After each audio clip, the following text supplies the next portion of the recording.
अस्सलामुअलैकुम और dear student, और आज हम ड्रेसिंग और बैंडेजेस के बारे में पढ़ेंगे। तो फर्स्ट एड के लिए जितनी भी ड्रेसिंग और बैंडेजेस इस्तेमाल होती है और इसके टाइप्स आज हम इस लेक्चर में पढ़ेंगे। सबसे पहले ड्रेसिंग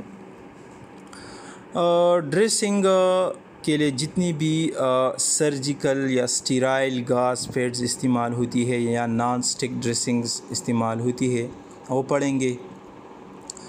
तो सबसे पहले स्टीराइल गैस पैड्स है use to cover and protect wounds. ये जितनी भी ज़ख्म्स होती है, जितनी भी वुंड्स होती है, इसको प्रोटेक्ट करने के लिए और इसको कवर करने के लिए गैस पीस या गैस पैड्स इस्तेमाल होती है और ये स्टीराइड होती है। इसी तरह एक और नॉन स्टिक ड्रेसिंग भी इस्तेमाल होती है जो कि prevent sticking to the wound पर लेस पेन ऑफन रिमूवल। जब हम इसको रिमूव करते हैं तो ये हमें कम पेन देती है और ये स्टिक नहीं होती है वुंड के साथ। इसी तरह एक होती है एडहेसिव स्ट्रिप और बैंड एड। ये थोड़ा छोटी होती है और ये एडहेसिव ड्रेसिंग होती है। माइनर कट के लिए हम इसको इस्तेमाल करते हैं। तो ये ड्रेसिंग के लिए जितनी भी गाजेज़ वगैरह इस्तेमाल होती है। अब हम बैंडेजेस के बारे में आती है कि बैंडेजेस के टाइप्स कितनी होती है और ये किस लिए इस्तेमाल होती है।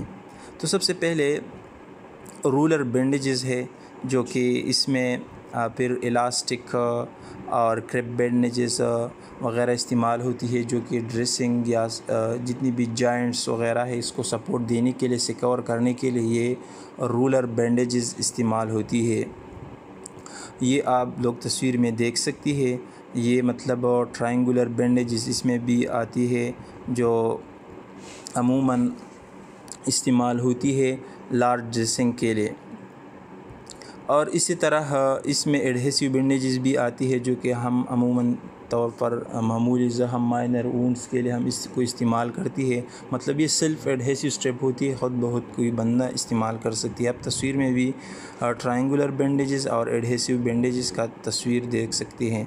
इसी तरह फिर बैंडेजेस के मुख्तलिफ़ टाइप्स होती है। एक होती है सर्कुलर बैंडेजिंग और एक होती है स्पायरल बैंडेजिंग और एक होती है फिगर 8 बैंडेजिंग। तो सबसे पहले जो सर्कुलर बैंडेजेस होती है ये हम सर्कुलर मोशन में हम इसको लैम्प वगैरह की ऊपर हम इसको घुमाते हैं और रैप करते हैं इसके ऊपर। और इसी तरह एक स्पायरल बैंडेजेस होती है जो सर्कुलर की तरह ही होते हैं, लेकिन ये जो हम इसको स्पायरल मतलब असेंडिंग साइड्स पे हम इसको घुमाते हैं, स्पायरल करती है। इसका जो पैटर्न होती है और असेंडिंग होती है, मतलब एक डिसेंडिंग के साइड्स एक असेंडिंग की तरफ। और इस तरह जो फिगर 8 बैंडेजिंग है ये जॉइंट्स के लिए इस्तेमाल होती है। मतलब हैंड वगैरह जो नी होती है, ये जितनी भी जॉइंट्स होती है इसके लिए इस्तेमाल होती है।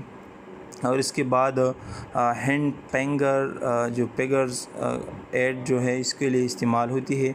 इसका जो तरीक़ा है वो स्टेप बाय स्टेप बताती है कि इसका यूज़ क्या कैसे हम इसको यूज़ करते हैं और रिस्ट हैंड वगैरह को कैसे स्टेबलाइज़ करती है। तो सबसे पहले हम एक या दो दफ़ा हम इस मतलब जो हमारी हथेली वगैरह होती है फिंगर्स, इससे हम इसको रैप करते हैं, मतलब इस पे चढ़ाती है और इस तरह डायगोनली भी दूसरी नंबर जो स्टेप्स है wrap diagonally across the hand and around the wrist. और इसको हम डायगोनली रिस्ट से भी इसको कवर करती है, रिस्ट का और हैंड को भी क्रॉस दोनों को।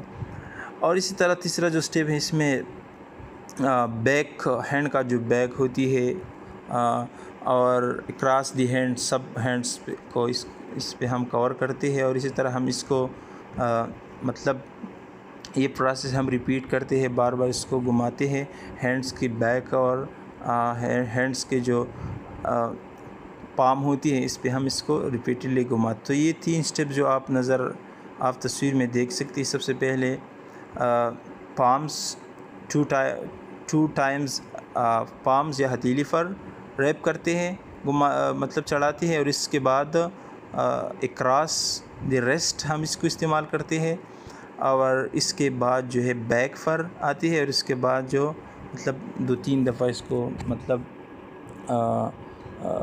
अराउंड द हैंड इसको हम रैप करती है और फिर ये प्रोसेस ख़त्म होती है। तो ये जो है ये हैंड और फिंगर का जो तस्वीर है आप देख सकते हैं ये।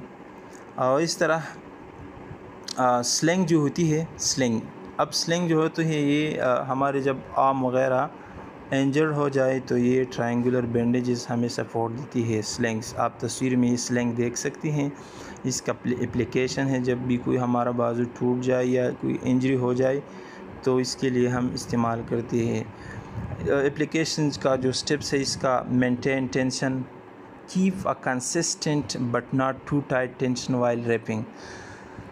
इसको हम मतलब रैप करते हैं, रैपिंग करते हैं। इसका मतलब न तो इतना हम इसको टू टाइट मतलब न तो इतना टाइट होना चाहिए और इसको कवर मतलब कम्प्लीटली हम इसको कवर करती है ड्रेसिंग जो कि जितना भी वून होती है, ज़ख्म होती है हमारे आर्म वग़ैरह पर, तो इसको हम कम्प्लीटली कवर करती है।